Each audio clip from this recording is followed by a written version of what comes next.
whenever we were just losing, like, entirely, they were saying, oh, tank, Pittsburgh Steelers fans all over Twitter and, like, people that I just know were like, oh, tank for Joey Porter Jr., tank for Joey Porter Jr.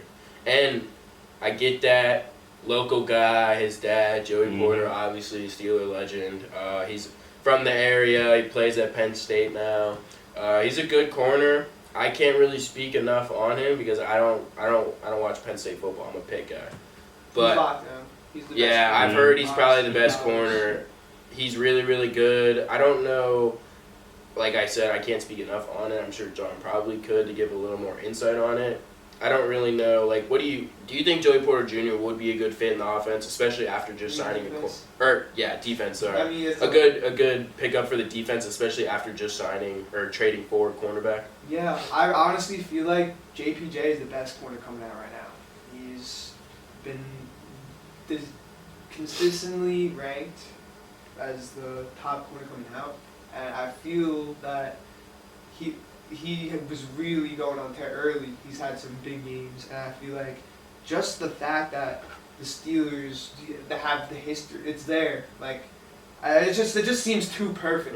It just seems too perfect. However, with the trade of William Jackson, if he performs well, I feel like the possibility of them drafting him early is going to definitely decrease. Even though they have an option on Jackson for $12-some million next year, they're going to have to decide on that.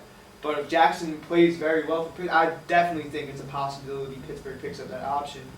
Meanwhile, they have Levi Wallace, Keller Witherspoon. I do believe the Steelers need that lockdown guy.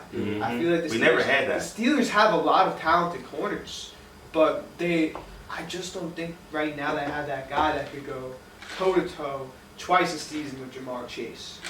You know, toe-to-toe with Stephon Diggs. Toe-to-toe with A.J. Brown, as we saw this Sunday. It just didn't work out. It didn't work. All right, so what's Joey Porter ceiling?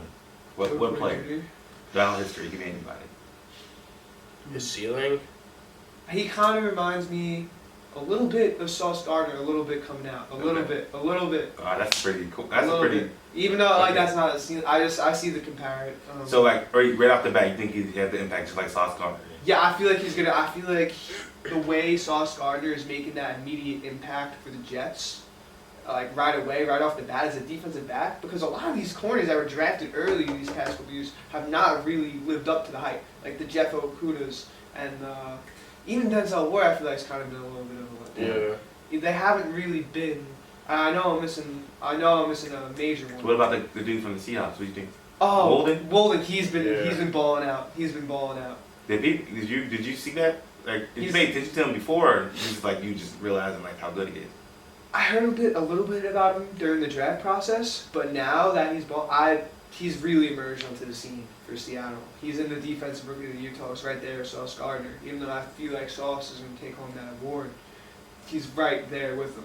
And that's saying so. Seattle is building something over there, man. They really They're are. building a culture. They got Geno. Geno's lighting it up. To be honest. They said we have some guys. They got rid of Wilson for those picks.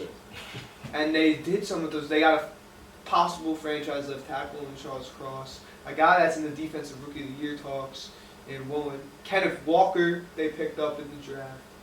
Man, just the way they trade, it shows me that these trades where you have a star player that wants out a disgruntled star player, you can make some out of. You could really change.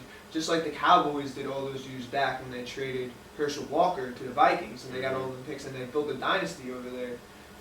They won 3 titles. So it just goes to show, like the media was like, "Oh, it's the end of the world for the Seahawks. The Broncos are gonna be Super Bowl contenders, whatnot." Now look at where we are at this point in the season. It just said, "Wow!" Like Seattle is leading the NFC West. Meanwhile, the Broncos are just—they've been getting memed and clowned all season. Russell Wilson has not looked great for them. Neither has the Broncos offense. Can I ask you a question? Yeah. What is teams like the Seahawks and Giants have that the Steelers don't? Because on paper, you could say they're pretty around the same area, talent-wise. Can I say something real quick? And you can break off of what I have to say. I could be completely wrong.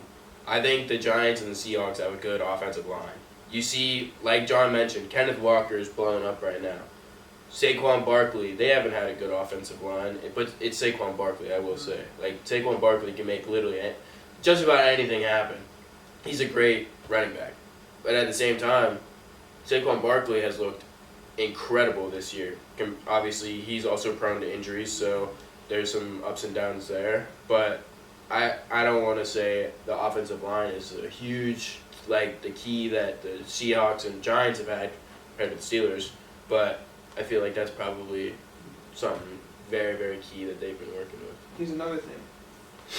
A competent NFL offensive coordinator that's actually qualified for the job. Because Matt Canada is just not qualified to be an NFL coordinator. He's not. You look through he did not last at the collegiate level. College football. This is the big leagues, man. This is the NFL. If you can't last at the collegiate level as a coordinator, how are you going to last in the NFL? Ed Orgeron, national championship winning head coach for LSU, publicly admitted before he won that national championship, because he wasn't winning no championship with Matt Canada, let's be honest. Like, before they won that, he publicly admitted he made a mistake hiring Matt Canada as LSU's OC. Because Canada did have a successful tenure at Pitt University for a little bit, but then he went to LSU, didn't live up to the hype, and LSU's offense, as Steelers fans all know the pain as we're going through right now, it just wasn't up to standard. So he publicly admitted he made a mistake getting rid of him. All right, let's see how basic his offense is. I want you and Joey predict the first 3 plays. So like 3 down plays. That's those was right. The first 3 plays of like any game or like you're starting the game and you're on defense. The Saints, you want next game? No, in general, like you're on defense. First 3 plays. What are you expecting? Run. Yeah, run. 3 and out. Well, probably run up the middle. Najee will probably get like 2 yards.